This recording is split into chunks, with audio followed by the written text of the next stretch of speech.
I never anticipated how events would unfold at Christmas. I had assumed it would be just another typical holiday gathering with the familiar family tensions. However, the reality turned out to be vastly different. From a young age, I felt unseen within my own family, overshadowed by my sister Sarah, who was always the favorite.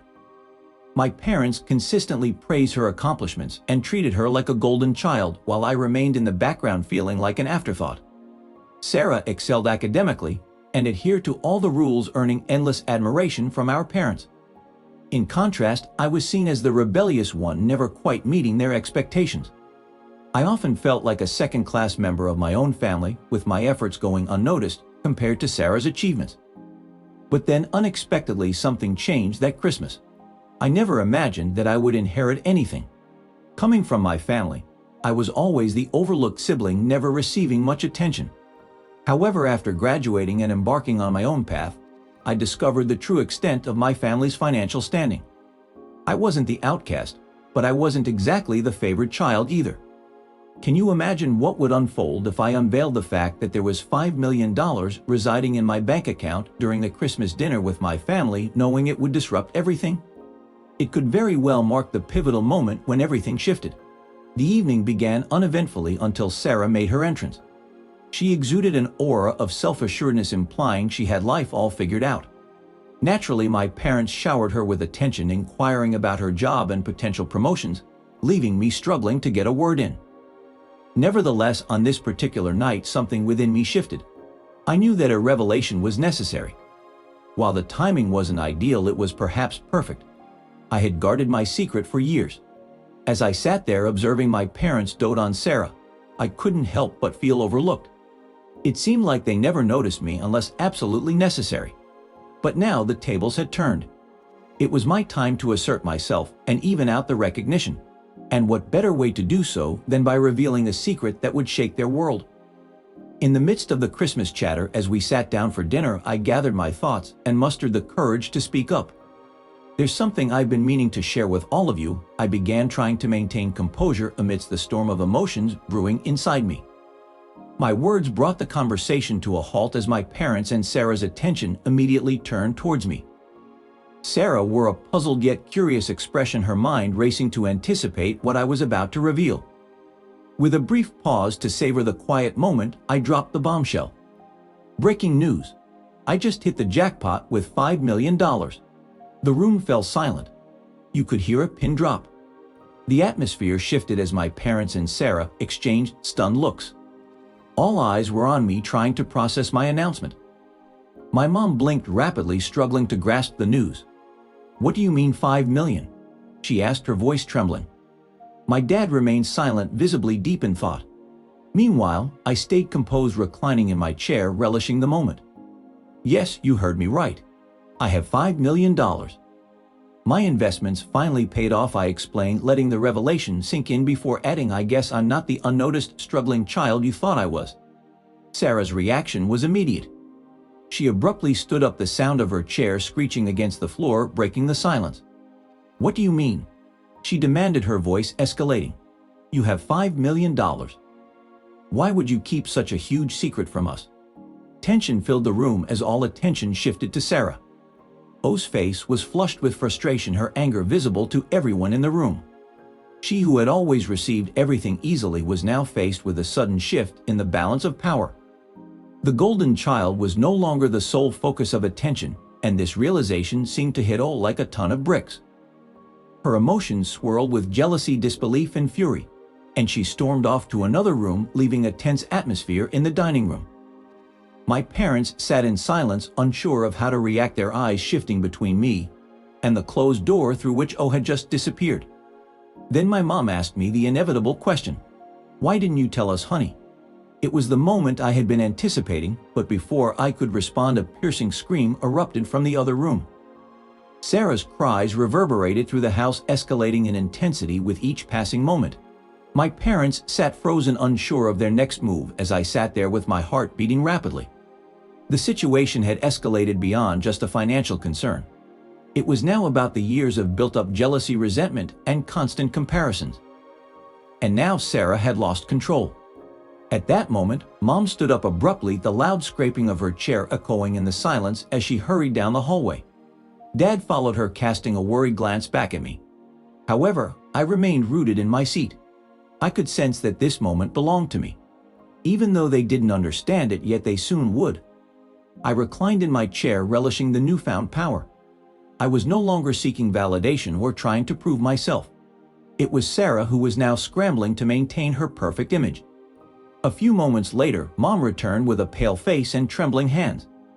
"Sarah is furious," she exclaimed. "You had no right to keep something like that from the family, especially during Christmas." Her eyes darted nervously towards the door through which Sarah had just stormed out. Despite my anticipation, Sarah's reaction was expectedly angry.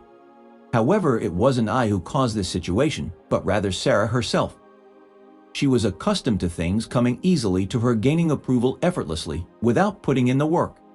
Now that I had achieved something she couldn't undermine, she was in turmoil. The core problem lay there.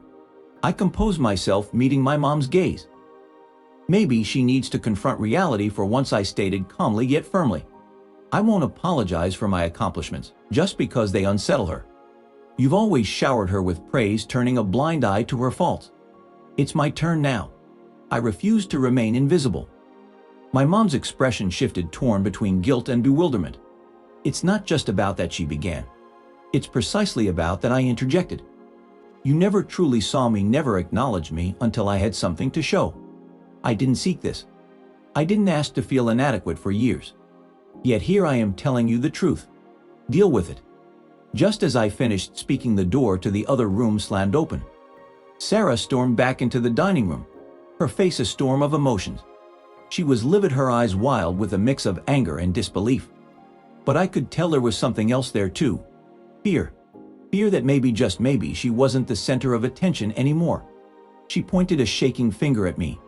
"You think this is some kind of joke?" she spat. "You have the nerve to tell us now to show off like this? You're ruining Christmas, you're ruining everything." I didn't flinch. In fact, I felt a strange sense of satisfaction. For once, Sarah didn't have the upper hand. For once, she wasn't the one calling the shots, and it was killing her. But I wasn't done yet. "I didn't ruin anything, Sarah. You're the one who's been pretending for years. You've been pretending to be perfect, to have it all together. But guess what? Nobody's perfect, and the sooner you realize that, the better." The silence that followed was thick, like the calm before a storm. Sarah's _fa.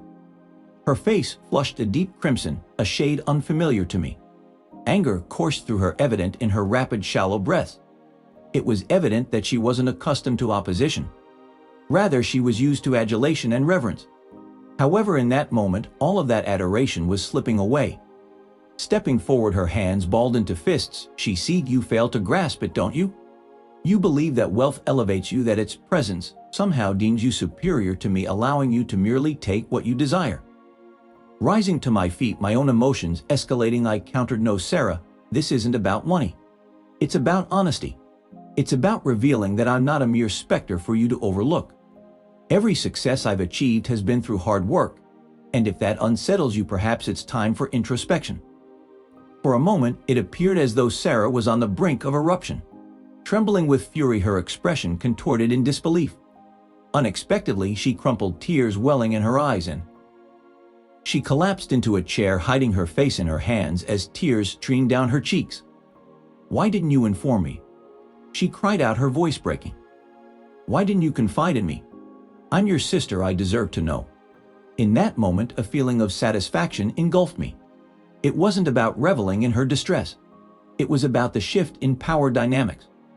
No longer was I the overlooked one, the invisible presence. I had seized control, but the story didn't end there. Sarah's breakdown wasn't solely about the money. It delved into deeper, darker emotions that had been festering for years, and the truth was on the brink of emerging.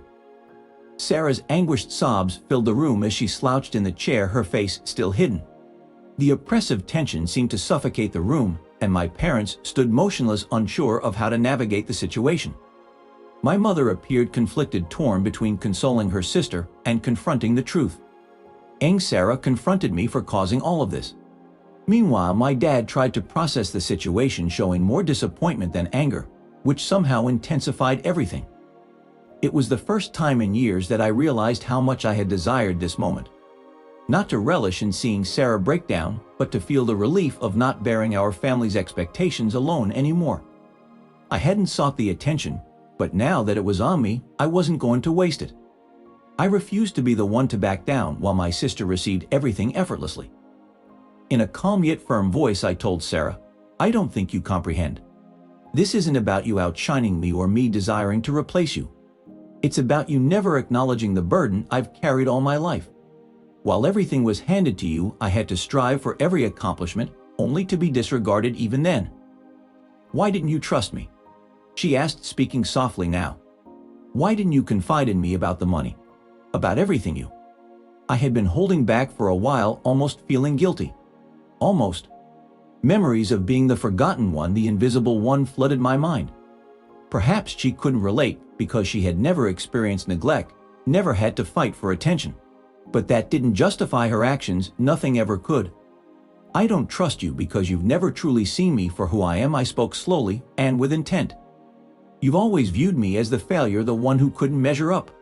I hesitated to confide in you because I feared you would never perceive me as anything more than that. Therefore, I remained silent. I didn't want to risk being belittled once again. And now here we are." My mom, who had been lingering near the kitchen entrance, finally approached us. Her countenance conveyed regret, her gaze gentle yet tinged with disapproval. "This isn't how we should address our issues, dear," she whispered softly. "We're family. This isn't the appropriate time for this kind of confrontation." Standing up from the table, I kept my gaze fixed on Sarah. "Perhaps it's time for a fresh start." "Mom," I firmly stated, "we may have been pretending for too long that everything is all right. It's time for Sarah to experience how it feels when the world doesn't revolve around her." Sarah blinked, her hands trembling as she wiped away tears from her cheeks. "I'm sorry," she whispered, but I questioned the sincerity of her apology. For 4 years, she had been the golden child admired by all. Now that I had something she lacked, she apologized for losing her grip. It wasn't the apology I had hoped for, one that could make a difference. "You should be sorry," I said firmly, unwilling to accept a mere apology for being caught. She needed to realize that for once I didn't have to remain hidden in her shadow.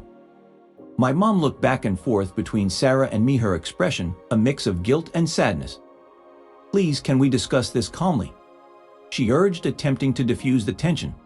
But I had reached my limit of playing nice tired. Refusing to remain the silent bystander while Sarah stole the limelight, I erupted instead of calmly discussing it. A lifetime of being overshadowed and told to stay still and be silent had pushed me to the breaking point. Now it's my turn to shine and prove that I won't be invisible any longer. The room fell into an uneasy silence, suffocating with tension. Sarah's expression wavered between anger, regret, and a hint of something else I couldn't quite distinguish. Perhaps fear or shame. Finally, she mustered the courage to ask, her voice wavering, "What do you want from me? How can I make this right?" I stood my ground, arms crossed, layers of resentment and pain rising to the surface. "Make it right? Apologies won't erase the years of feeling inadequate or blame," I retorted. Before I could say more, my father intervened, his voice laden with emotion. "Eno." As his intense, almost angry eyes met mine, it was clear his frustration was not directed at me but at Sarah. Despite his attempt to conceal it, he couldn't hide his resentment towards her. "Sarah, you've been too self-absorbed. It's time to acknowledge that others also carry burdens," he expressed, his words landing heavily on Sarah. She stood frozen, visibly overwhelmed, her complexion draining of color. The weight of his words combined with mine finally sunk in, and Sarah began to see things from a different perspective. It was a gratifying moment watching her understand my side of the story. Yet before any more could be said, Sarah collapsed onto the couch, her hands gripping her head, as if trying to halt the flood of thoughts overwhelming her. I didn't realize it was like that," she whispered, her words almost lost in the stillness of the room. Was this the apology I had been hoping for? Could this instance mark a turning point in our relationship? Was Sarah starting to comprehend the extent of the havoc she had wreaked? In the midst of the eerie silence, only broken by Sarah's uneven breaths, she sat there on the verge of a breakthrough. Her head in her hands, my parents stood to the side, uncertain of how to address the situation. It wasn't just another one of our typical family arguments. It ran deeper, simmering beneath the surface for years before finally erupting. As I took a slow breath, a complex mix of satisfaction and exhaustion washed over me. Sarah was beginning to grasp the gravity of the moment, yet so much remained unspoken, years of hurt lingering in the silence between us. "An apology won't mend this, Sarah," I asserted firmly. "I don't expect you to try. The wounds of favoritism and neglect run deep. Countless times you were favored while I dealt with the aftermath. You have yet to truly comprehend what it's like to walk in my shoes." Her reaction was palpable, a sharp flinch at my words. Briefly, a sense of guilt flickered within me, swiftly overshadowed by the arduous journey I had endured to reach this point. At this moment, I refused to retreat after all I had given up for them to acknowledge me.